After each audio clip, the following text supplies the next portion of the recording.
Today we're going to draw a witch using just shapes and lines. Our paper is going to be in front of us tall, and we're going to start with our pencils. And I'm going to draw a triangle at the top of my paper.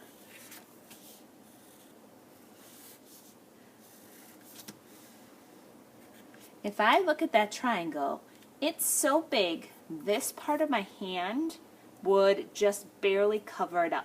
So go ahead and draw a triangle at the top of your paper.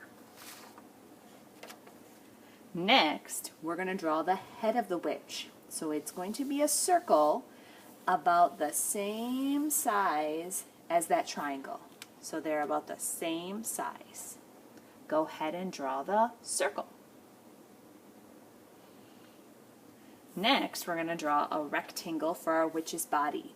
This rectangle, if you look, comes down about the same length as the hat. But this rectangle is going to be pretty long.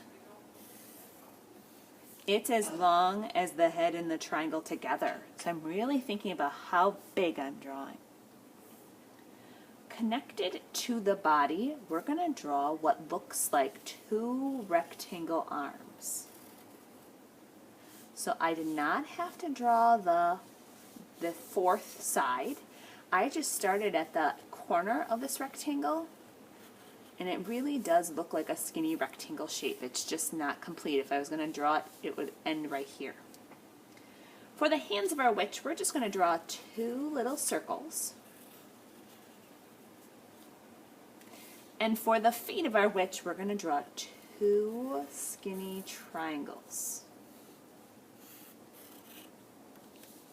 Now we're ready to kind of go back and add things on our witch, like hair. I'm going to add some bumpy lines for the witch's hair.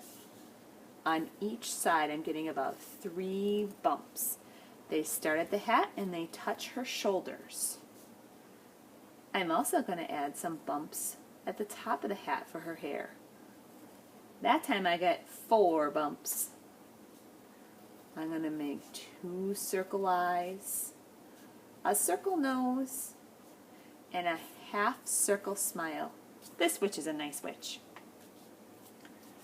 For the hands, I'm just going to add a couple of lines to show fingers. My witch is going to be holding a broom, so I'm going to make a really long, skinny rectangle.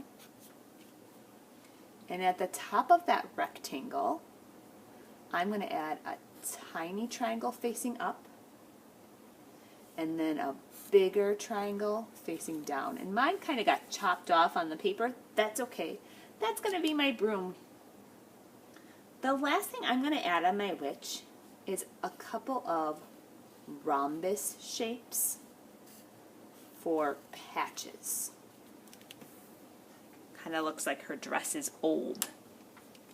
Once I have my witch drawn in pencil, I'm going to make sure I have one of those mats under my paper, and I am going to use a Sharpie marker, and I'm going to outline all of these lines that I made with pencil. This is going to make our drawing look like an illustration or a drawing from a book, because it has these nice black outlines. Once I am done outlining, that's when I get to color. I have finished outlining with that black marker, and before I color, I'm just going to take one of the big erasers from my table, and I'm going to erase any pencil lines I still see. This is just helping to make my drawing look a little bit neater. Your witch can be colorful. It can be happy or a nice witch. If you want to make your witch look scary, you can. I always like to make my witch's face a funny color. You know what? My witch is going to have a purple face. So I am just coloring the shapes I drew really nice, trying to fill in that color as best as I can. I don't want to just scribble. I want to take my time and color in one direction and really fill up those shapes the best I can. When you are finished, your witch is going to go to the spot that Mrs. Cleary is pointing to right now.